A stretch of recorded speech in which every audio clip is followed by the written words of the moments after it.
माग्नुभयो। अब तयारी केही पनि छैन, न दाइजोपात न सरगहना, खाली यहाँ कसरी छोडिदिनु। उनी मलाई मन पर्यो अनि उनलाई म।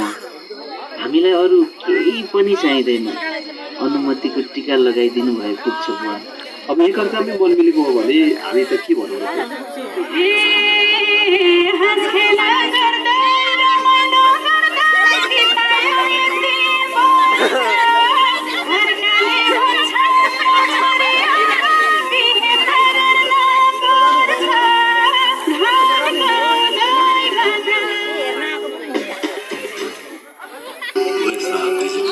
Entertaining the nation.